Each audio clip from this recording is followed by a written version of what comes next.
Day. In some cities, intensive care units are already reaching capacity. A public health crisis looms large.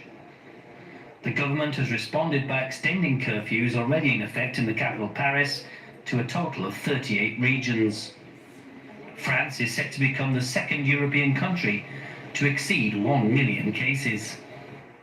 After Spain reached this grim milestone earlier in the week, with an infection rate 3 times the national average, the region of Navarra has resorted to drastic measures.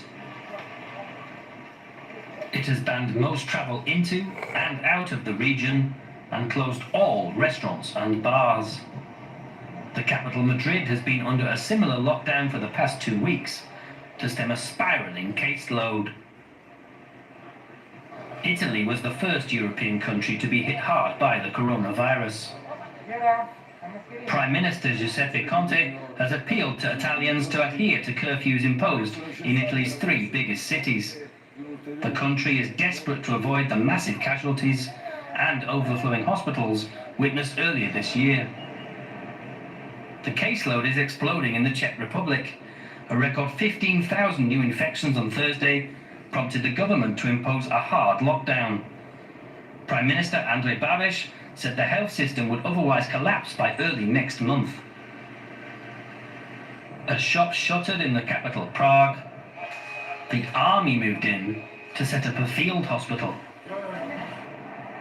A lockdown is also in effect in Ireland.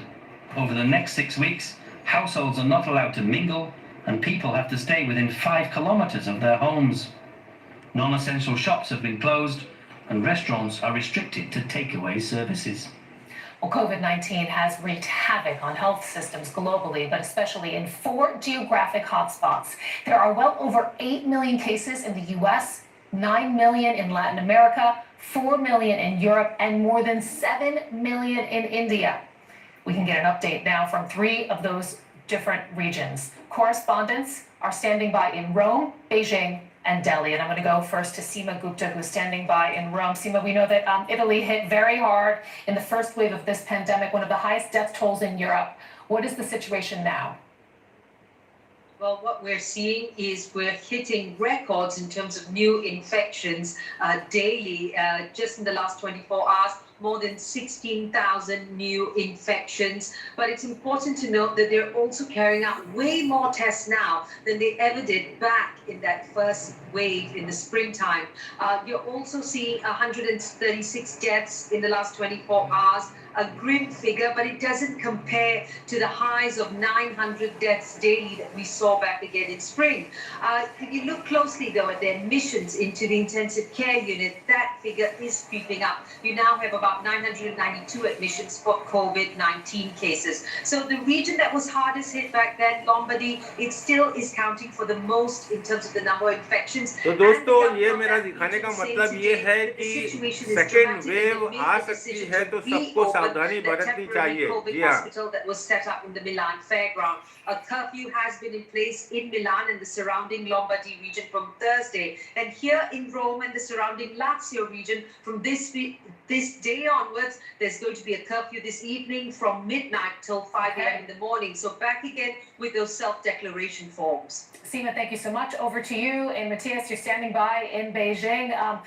Unlike Europe, China appears to be containing cases there. Why no second wave?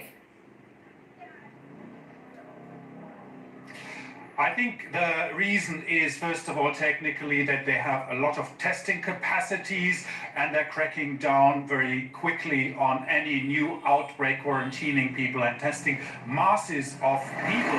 I think the main difference between Europe and here is that after things got out of hand in January in Wuhan, the government decided to take a hard line and to eradicate, to bring the cases down to 0 and not to try to mingle through with having them below the infection rate of 1 or any other targets. So they really waited this out until there were no more cases. माझी जवाबदारी पूरी तरह से पाइए कि हाँ शासन के नियमों का पालन करना बहुत जरूरी है, वरना कोरोना फिर से कहीं अपना हाथ मार सकता है। What might happen, and the borders are closed, so no new infections come in via travelers. Matthias, thank you so much to you. Over now to Delhi, where Manira Chowdhury is standing by. Manira, overall, the cases are relatively high there. The numbers, however, are coming down.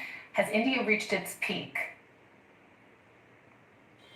Well, going by the official numbers given by the government and the reports that we are seeing, they seem to suggest that India may have crossed its peak in the mid of September when we were showing over 90,000.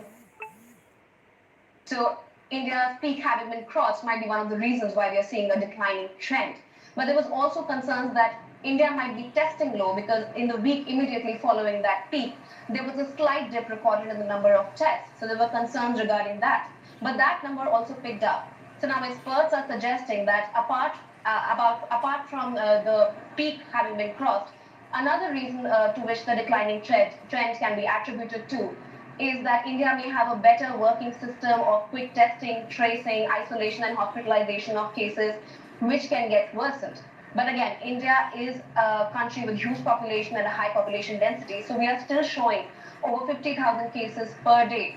But the declining trend, it's important to note, can also be seen in parallel with the increasing recovery rate. And as far as the daily life is concerned, it more or less has returned to normalcy. Reportedly, it's clear that we may not go back to a lockdown situation because it has huge economic costs. But the ongoing festive season and the approaching winter season is giving claims to the concerns that we may see a bit of a rise in the number of cases again. Manira Chowdhury there in Delhi, Matthias Bollinger in Beijing, Seema Gupta in Rome. Thank you so much to all.